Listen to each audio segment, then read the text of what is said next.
వేదిక మీద ఉన్నటువంటి మన గౌరవ ముఖ్య అతిథి ముఖ్యమంత్రి గారి ప్రసంగం వినాలే. అభ్యర్థి గెలుపు కోసం ఈ యూసుఫ్ కూడా బిడ్డ జూబ్లీహిల్స్ అభ్యర్థి అయినాడు. యూసుఫ్ కూడా మొత్తం జూబ్లీహిల్స్ గెలుపులో ప్రధాన పాత్ర పోషించాలి. అదేవిధంగా నేను గౌరవ ముఖ్యమంత్రి గారిని మీ అందరి సమక్షంలో విజ్ఞప్తి చేస్తా ఉన్నా. దీర్ఘకాలికంగా వరద వచ్చిందంటే కృష్ణానగర్ మునిగిపోతుంది. నేను వివేక్ గారు తుమ్మల నాగేశ్వరరావు గారి ప్రాంతాన్ని సందర్శించినప్పుడు వారికి హామీ ఇచ్చినాం. తప్పకుండా నవీన్ యాదవ్ గారిని గెలిపిస్తారు. ఆ కృష్ణానగర్ డ్రైనేజీ సమస్యను పరిష్కరిస్తామనేటువంటి ఒక మాట గౌరవ ముఖ్యమంత్రి గారి ద్వారా ఈ ప్రాంత ప్రజలకు ఇవ్వమని చెప్పి కోరుతూ, ఉప ఎన్నిక తెలంగాణ ప్రజాపాలన ప్రభుత్వం వచ్చిన తర్వాత కంటోన్మెంట్ ఉప ఎన్నిక జరిగింది.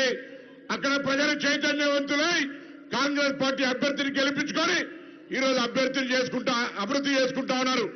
ఇక్కడ కూడా జూబ్లీహిల్స్ ప్రజలు 15 సంవత్సరాలుగా నిర్లక్ష్యానికి గురైనటువంటి ఈ నియోజకవర్గాన్ని అన్ని రంగాల్లో ముఖ్యమంత్రి గారు కేబినెట్ నవీన్ యాదవ్ కు అండగా ఉంటూ జూబ్లీహిల్స్ ను ఆదర్శవంతంగా చేయడానికి మీ ముందుకు వచ్చినారు. కాబట్టి కంటోన్మెంట్ లాగా జూబ్లీహిల్స్ బై ఎలక్షన్ లో కాంగ్రెస్ పార్టీ అభ్యర్థి నవీన్ యాదవ్ గెలిపమని కోరుతూ మీ అందరికీ నమస్కారం చెప్తూ సెలవు తీసుకుంటా ఉన్నాను.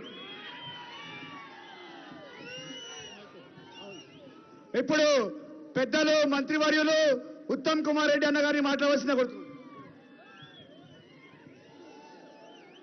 గౌరవ ముఖ్యమంత్రి వర్యులు రేవంత్ రెడ్డి గారు, గౌరవ రాష్ట్ర కాంగ్రెస్